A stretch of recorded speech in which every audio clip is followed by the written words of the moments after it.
Hey guys, so I just stopped by my P.O. box, and oh my god, I have the best fans. Literally, I have just the best fans, just full stop. First off, shout out to Lay Me Down and Napalm Frog for sending me both of these motherfuckers. Regrettable Superhero of the Week's about to get some fucking spin-offs. And then on top of that, shout outs to Squirrely Aaron again for setting me up for yet another goddamn cosplay.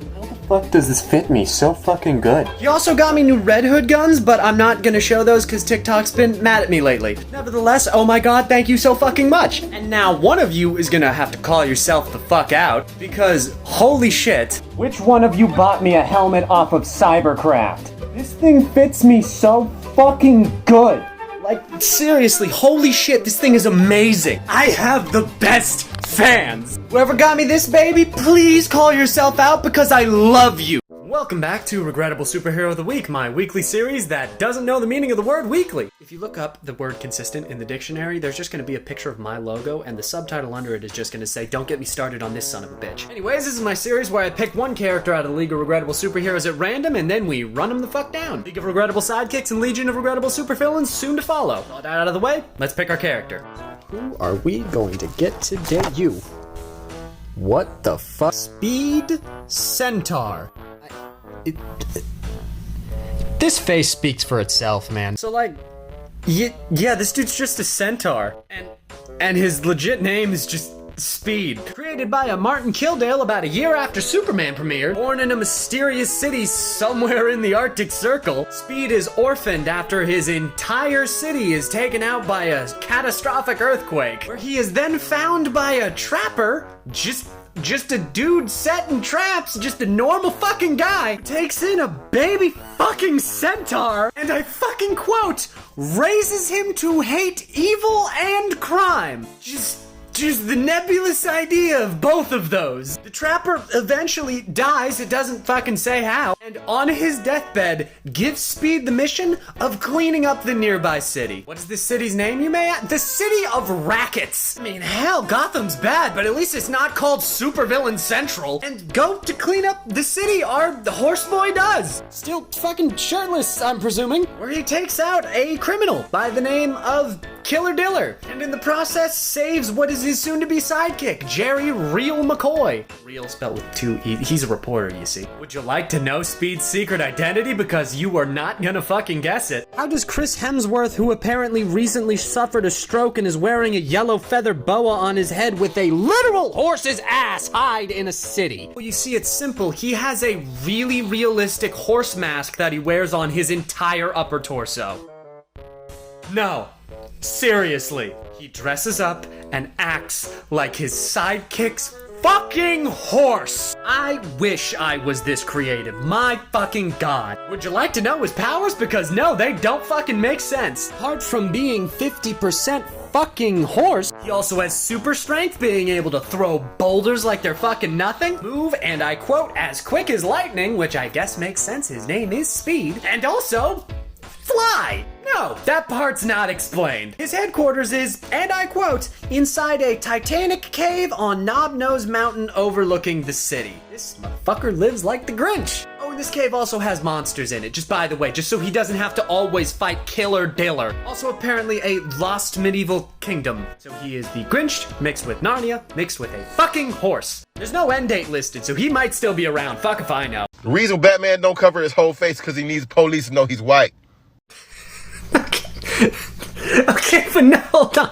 This right here, that's Batman. Under his half cowl, he is billionaire Bruce Wayne. Now this here, this is the Batman of Future State. Under the mask, he is the son of Lucius Fox, Timothy Jace Fox. Now upon initial inspection, you might notice something a little different about these two characters when they're not wearing their masks. However, even while they are in costume, you might notice, another pretty distinct design change. Just, little bit of a, well, he's COVID safe, that's all. So while I'm not saying that that's a reason that Bruce Wayne has a hole in his mask, this story does take place in a police state, so I'm also not saying that.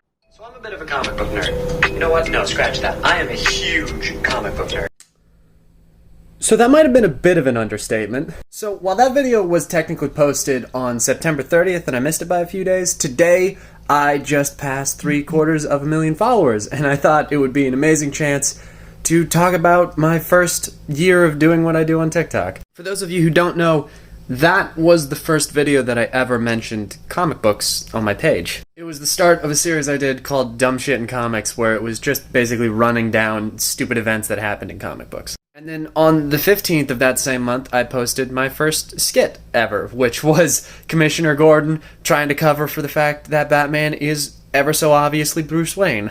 And I've been doing all of this since then. I'm gonna be honest, when I started doing that, it was just for fun. I was having a terrible semester, I was stressed as hell, and I needed something to get my mind off of it. I never imagined that I would have so many people that genuinely care about what I'm doing. Comics have always been like my passion. I wanted to be a comic book artist for a really long amount of time, and I never thought that I would be able to give that to others. Or at least to express it in a way that's anything other than just a general hobby that most people have. And now we're at 750,000 people. Oh my god. All of which that follow me just because they genuinely enjoy what I'm doing. This is monumental. I cannot thank you guys enough. Jesus fucking Christ.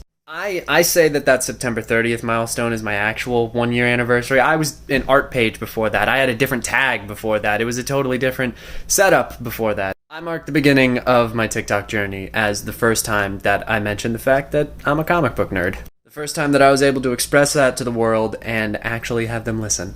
Here's to 1 year of comic book love, guys. Let's see if we can get 1 million by Christmas, and god damn it, let's see how many years we can do this for. Panda, Red Hood, Alfred Call the Guy, comics are for everyone. I love you all. Hey guys, I know I don't usually do this, but I just had a really good comic haul from a local shop called Sir Lonebuck's House of Comics and Geekery that I think you guys should check out. The shop is owned by a really cool dude named Shane and is surprisingly large for an independent comic shop. Being a previous small shop owner myself, I wanted to definitely hype this place up because it's honestly really fucking cool.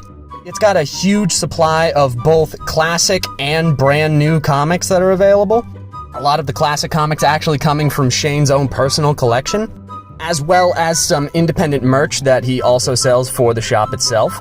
They also sell these really cool spray paint pieces by a local Seattle artist by the name of Crapathy. Like, look at these fucking things, they're so awesome. So seriously guys, if you're in the Woodinville, Washington area, come check out Sir Lonebuck's House of Comics and Geekery, it's really awesome. That when Batman wins against an enemy, he sends them to Arkham Asylum and not a prison. So, if you haven't seen the original video, the original poster is asking why all of the bad guys in Gotham get sent to Arkham Asylum. Shouldn't they get sent to, like, an actual prison? Because most of the goons aren't actually criminally insane, and hell, even some of the supervillains aren't actually criminally insane. Which I would be very inclined to agree with, if Gotham didn't actually have its own prison. It goes by the name of Blackgate Penitentiary and is located on a small island in the Gotham Bay. It's basically Alcatraz. And that is where most of the goons are actually sent. Most of the henchmen and such are like repeat offenders and actually just end up going back out on the street and henching again, so they have pretty extensive criminal records and get sent to Blackgate most of the time. Because, like they said, they don't actually suffer from any mental condition. They just are criminals. However, Arkham Asylum is usually focused on the most because 98% of Batman's rogues gallery suffer from some various mental conditions. And it's usually pretty 50-50 on some of them that actually get sent to Arkham or Blackgate. Like Black Mask and the Penguin, they usually get sent to Blackgate and then sometimes are at Arkham. Because it kind of depends on the interpretation of the character if they actually suffer from anything or not. Sometimes the Penguin was raised by actual literal fucking penguins, and that is definitely an asylum-worthy thing to overcome that trauma. But most of the time, he's just a fucking gangster and gets sent to Blackgate. If a supervillain ever really wants to fuck with Batman's day, just like really fuck him up real bad, they stage breakouts at both Arkham Asylum and Blackgate Penitentiary. Because supervillains breaking out at Arkham, that's a big fucking deal. However, the amount of people who are willing and ready to commit crime that just broke out of Blackgate might actually make Arkham seem small. And on top of that, their locations are very different. Blackgate is damn near in Gotham. Like I said, the island is in the Gotham Bay. So if a breakout happens there, criminals are going to immediately just fucking book it to Gotham and start fucking shit up. While Arkham Asylum is actually a pretty fair distance from Gotham. It's like Wayne Manor that's not actually located in Gotham. Like, you can't just drive down the street and get to Arkham Asylum. It's a pretty hefty drive. So if a breakout happens at Arkham, it's going to take a villain a good little bit amount of time to actually get back to Gotham. However, there are instances like in the Arkham Asylum games where Arkham is actually used as a holdover facility if Blackgate suffers a catastrophe. Like, if a fire or something happens at Blackgate and they can't actually use it as a holding facility, then they'll just take all of the prisoners at Blackgate and haul them over to Arkham and just kind of hold them there for a bit. Because Arkham's been souped up over so many years of having to treat supervillains, they basically operate as a prison now. They're still like a care facility, like they're actually a fucking asylum, but it can operate as a prison if needed, which it often is, honestly. So yeah, long story short, there is actually a prison in Gotham that is actively in use, but Arkham Asylum is focused on more because the bigger bads are at Arkham. Hope that helps. So, I was flipping through Twitter after the Jonathan Kent announcement. By the way, if you're not already, go follow my Twitter. I make announcements on there sometimes. Anyway, there's one tweet that keeps circulating around in nerd circles in response to Jonathan Kent coming out. This one specifically from Arizona Senator Wendy Rogers. Superman loves Lois Lane, period. Hollywood is trying to make Superman gay and he is not. Just rename the new character Thuperman so we can all know the difference and avoid seeing it. So there's like something wrong in every fucking sentence of that. And I'm not even talking about just the general homophobia of this entire thing, which fuck off. So let's just start with the one that everyone is making fun of. Superman loves Lois Lane. Clark should probably inform Lois of his change in love interest then. Look, I knew that Lois and Clark were close, but I didn't know that it fucking spanned timelines. Okay, whatever. Typo, that one can be wrong. It's just a typo. What's the next sentence? Hollywood is trying to make Superman gay and he is not. Okay. First of all, not fucking Hollywood. DC Comics is on the East Coast, so that's not even the right fucking side of the country. Second of all, this one might be hard to get your head around, and I don't want to be the bearer of bad news, but Superman is a fictional character. He's not real. He's ink on a page. Superman can be whatever the fuck the writers say he is. They could transform Superman into a giant talking dragon, and guess what? He is a giant talking dragon now. Just rename the new version Thuperman so we can all know the difference and avoid seeing it. Alright, this is probably the funniest sentence to me. Because this is not Clark Kent. You could have just tweeted that you didn't read the fucking article. This is Jonathan Kent, Clark Kent's son. So he is different. Not very different. We all know that Clark probably tops Bruce on their off days. But like, even the costumes are different. Like, you would need to intentionally ignore all of the fucking signs and just read the name Superman to get this wrong. Like, if you spend any more than like 5 fucking seconds, you will be able to tell the difference and avoid seeing it. See what? Did you mistake the comic announcement for a movie announcement? Do you think that they were making Brokeback Fortress of fucking Solitude? What the fuck does that mean? If you don't want to buy the comic, don't buy the fucking comic. Comics aren't like movies. They don't have like trailers playing all over the fucking place. You could just avoid a comic shop and you'll be fine. The second I saw this, it felt like that fucking scene from The Last Jedi of just Luke going, wow, everything you just said was wrong. I have such a mixed emotion of like, this is the funniest shit I've ever read, and fuck yourself. I just needed to rant about this stupid fucking tweet from a stupid fucking person. If you are mad about Jonathan Kent being bi, re-examine your fucking morals. Literally, there is like not a cleaner way that they could have possibly done this. This is exactly the situation that like 90% of these fucking people say when they're like, oh, why didn't they just make a new character? This is exactly that. Jonathan Kent was established as a child, grew into adulthood, and then came out as bi. Fuck you if you think it's wrong. Alright, I'm done ranting. Thank you for coming to my fucking TED Talk.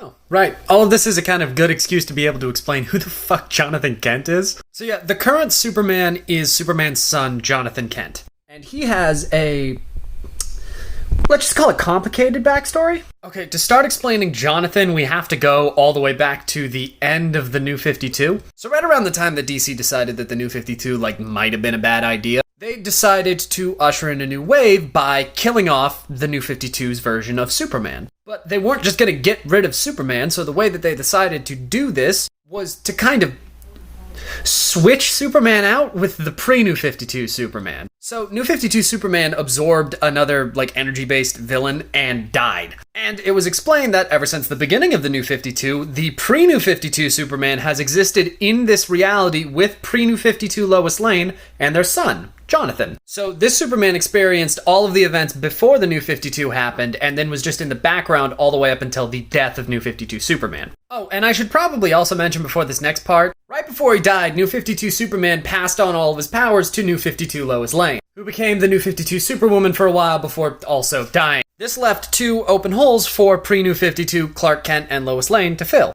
Because, like, those lives needed to keep on being lived, so they just hopped into the roles, and now pre-New 52 Lois and Clark are the New 52's Lois and Clark. There was a story a little while later that said that they were actually separated versions of the same people, but that's not important. For the purposes of us, they were pre-New 52 and New 52. The New 52 version died, and the pre-New 52 people took their place. Mostly because I don't want to get into the whole, oh, they were split into the red and blue halves thing. Anyways, now we can start talking about their son, Jonathan. So during all of this, Jonathan Kent was growing up on a farm, and they were, like, secluded in the middle of fucking nowhere. Superman was super protective of him for most of his childhood until eventually he was able to grow into his own and show that he could be the Superboy. Eventually, Jonathan Kent ended up meeting Damian Wayne. And while they basically hated each other at first, eventually the two became absolute best friends. This is where I plug Super Sons. Go and read it. It's absolutely fucking amazing. This was basically the status quo for a while, and it was amazing. Until the events of fucking Doomsday Clock. This event merged the Watchmen universe with the DC universe and basically said that the New 52 was caused by Dr. Manhattan fucking around with reality.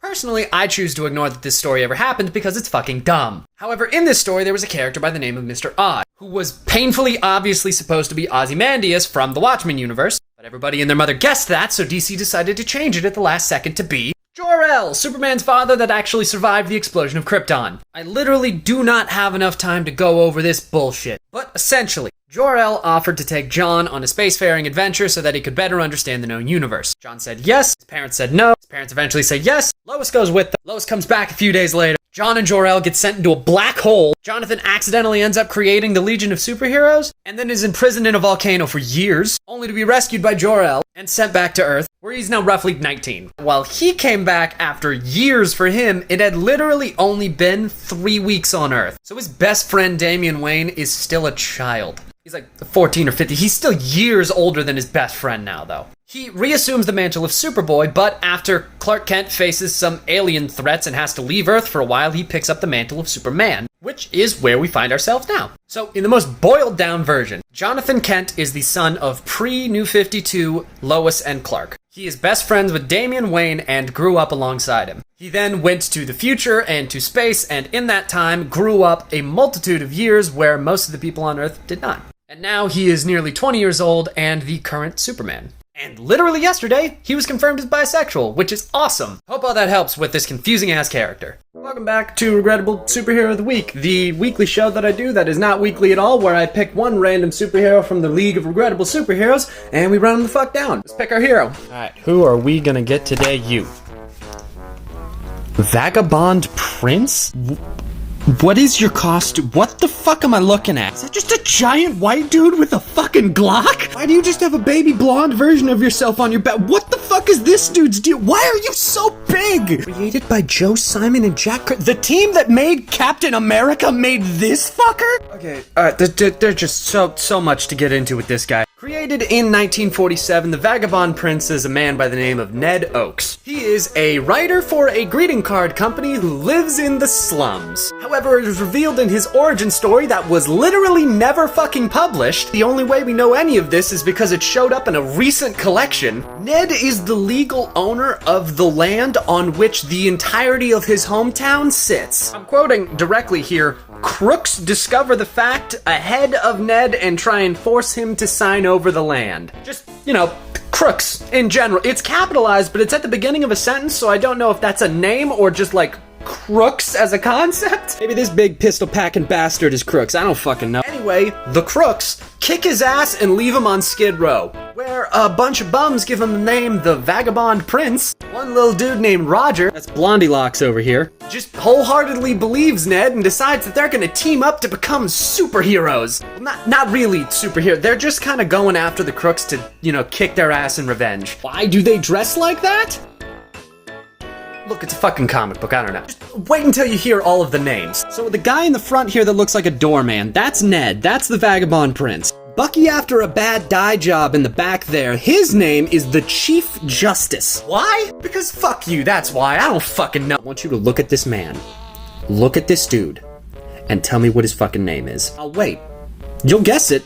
It's the first thing you're thinking. Yes, it is that simple. What's his fucking name? It's Jester. His name is just Jester. They don't give a real name for him. It's just the Jester. All right, and get this shit. The Vagabond Prince and the Jester speaking like this old English broken form of speaking. Did ever yon moon glow so bright to shine upon such a sight? Odds bakken, I my dagger. That sort of shit. Two of the three talk like that. However, the rejected Robin speaks how two 30-year-olds would think a child would talk.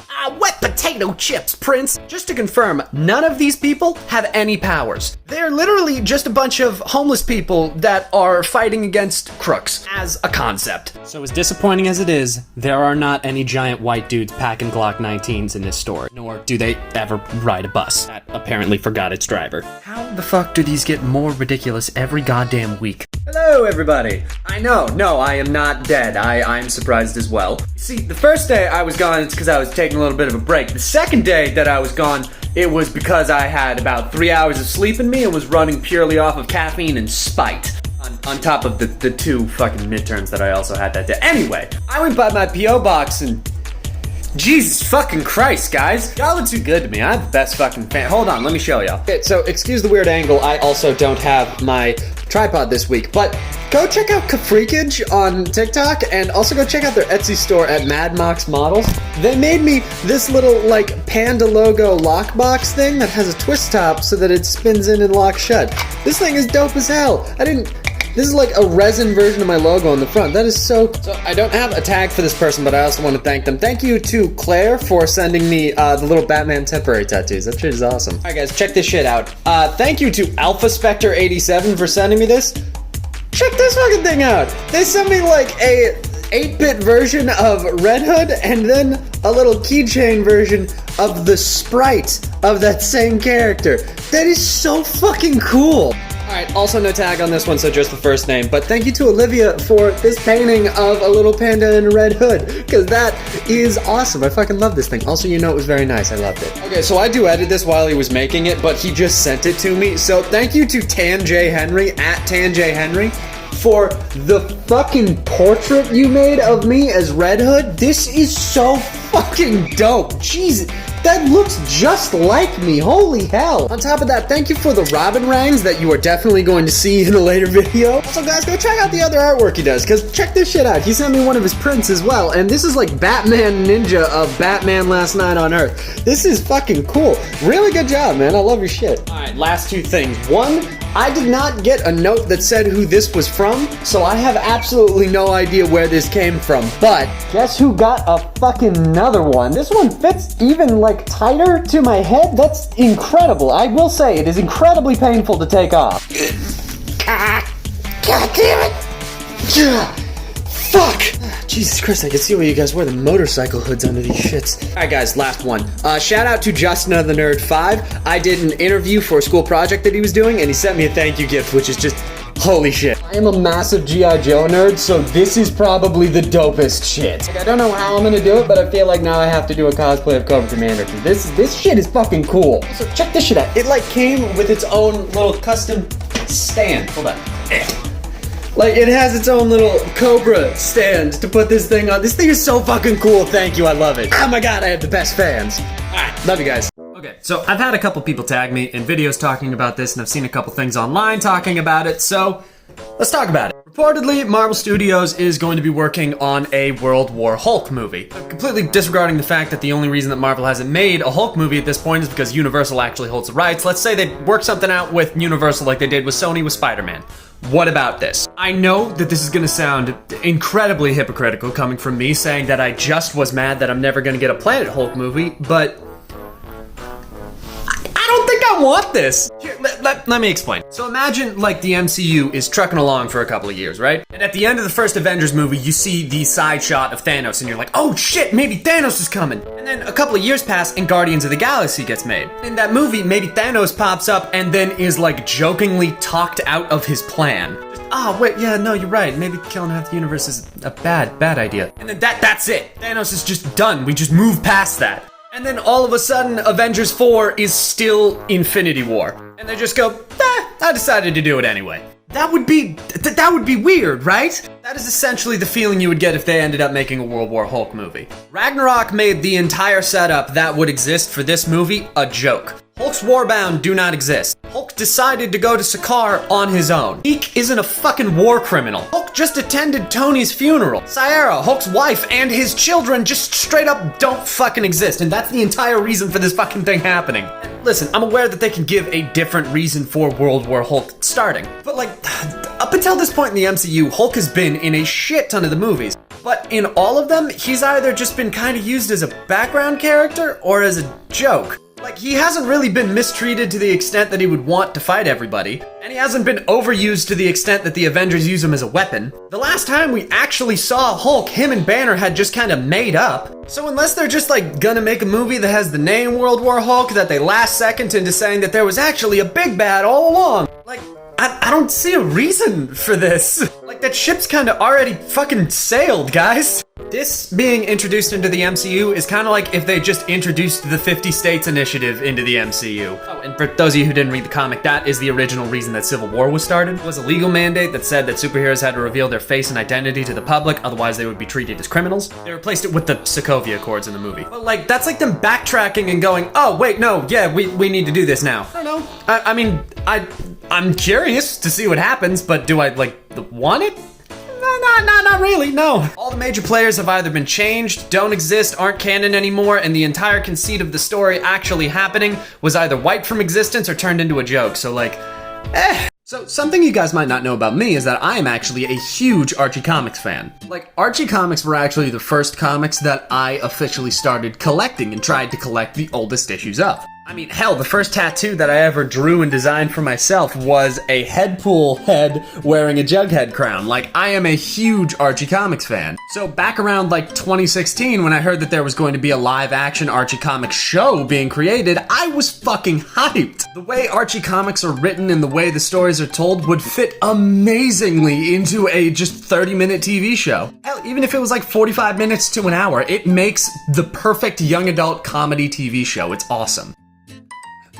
And then Riverdale came out, and I'm gonna be perfectly honest, I don't think that my blood pressure can survive talking about Riverdale for more than about 30 seconds without just exploding into a blind rage and turning into a Hulk, so we're gonna move on. So if you were like me and what you wanted from Riverdale was just a more adult version of Archie comics, I have some comic recommendations for you. Specifically, these two series. The first one is Archie by Mark Waid and Fiona Staples, and this is exactly what I wanted Riverdale to be. I wanted them to pull a Zack Snyder's Watchmen on this and just use this comic as the fucking storyboard for the show. It is a perfect modern reboot of Archie, and I literally have zero complaints. Check out this comic if you can. Mark Waid is a genius, and Fiona Staples has such fucking beautiful artwork. I love it so much. It's so good. Second recommendation is going to be Jughead by Chip Zdarsky and Erica Henderson. Jughead is by far one of my favorite comic book characters of all time. I shit you not. It's like Deadpool and Red Hood fighting for top spot and Jughead right under them. So as someone who went into the book with high expectations,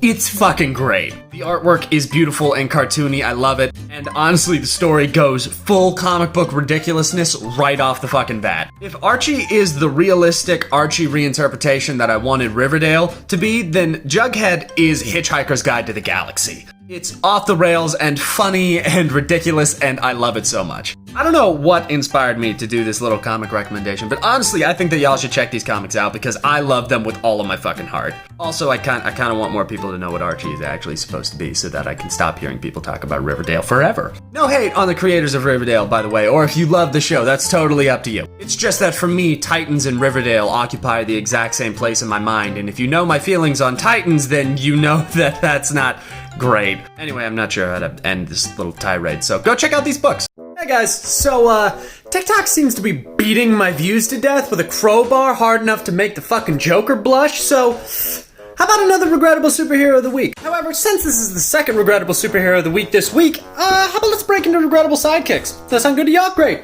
Alright guys, let's see who our first sidekick is. You! Riddy! Riddy's superhero is... I'm sorry, what the fuck? I don't know if I could say that on TikTok. What the fuck?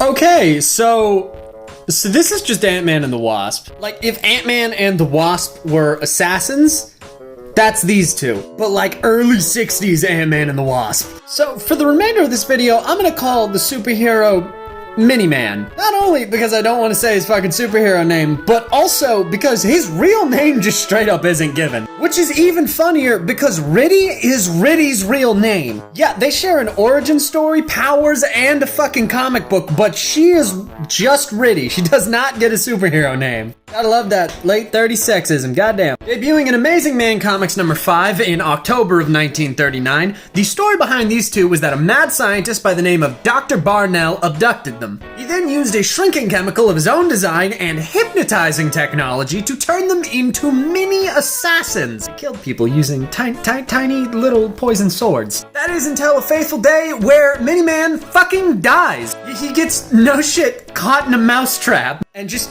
fucking bites it. And then in the next issue, he gets revived by a paramedic. Presumably a normal-sized paramedic, which this dude's 8 inches tall, so I don't know how the fuck that happened, but anyway. After revealing that they were under hypnosis the entirety of the time they were fucking assassins, they're just kind of granted amnesty and become tiny adventurers. Remember how I said that they're basically just early Ant-Man and the Wasp? Yeah, that's what I mean. They're just tiny adventurers for the rest of the fucking story. Oh, did I mention that everything up to Miniman fucking dying happened off-panel? Yeah, you figure all that shit out later. You're just dropped in media res, and you're with Miniman and Reddy. They don't have any superpowers other than the fact that they have their normal human strength and they're just real fucking small. They do, however, have a 10-foot robot called Big Boy. They use him to fight people that are normal sized because they are, again, 8 inches tall. Also, even though the story is called Miniman, apparently Riddy was not only more competent than him, but also saved him on like more than one occasion. Like she was objectively the better hero of the two. All in heels and a skirt. The skirt does grant more range of motion, so I can understand that part at least. But the heels, fuck, that's impressive. Also, apparently Miniman just looked like fucking Aquaman with a sword. Again, it does not say when this story ended, so these two might just still be running around, or maybe they got stepped on at some point. They are 8 inches tall. Supposedly, because they're just kind of drawn small the entire fucking time. This picture is them in relation to the thickness of a fire hose, and I do not think those things are 8 inches wide. Jesus, this is a hell of a first entry.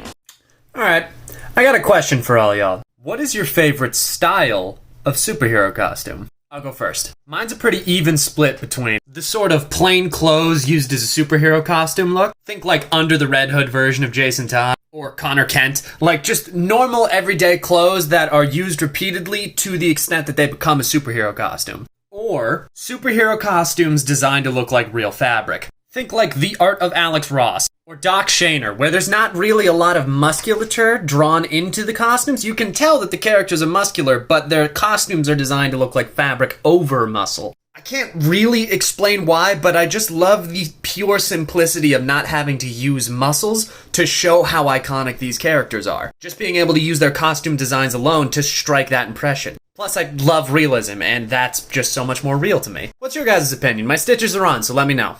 I swear to God, y'all better have some fucking respect for the amount of shit that I put myself through to get y'all your fucking content. This bag is full of costumes. This bag is full of makeup. You know what that is. This is all for just part of a skit that I'm doing as a Halloween special. And if you can't tell, this isn't my normal shooting location. That would be because for the particular scene that I'm doing, I need a little bit fancier of a setting. So I'm borrowing one of the study rooms at my school that has an open fucking window near one side. Essentially what I'm saying is that I'm putting the entirety of the reputation that I have at my school on the line for y'all's fucking content, so y'all better appreciate this Halloween special. Okay, I'm back and I'm getting set up because I was a complete fucking moron and forgot a single piece of the costume back at my house. So I had to leave all of this here, drive back to my house, and then come back here just for the neck piece so that Black Mask doesn't have a neck. I am a genius and I make no mistakes ever. Am I doing the only part that doesn't have Black Mask in it first? Absolutely. Am I doing it because I am horrendously embarrassed to be publicly wearing giant black circles around my eyes? Even more, yes.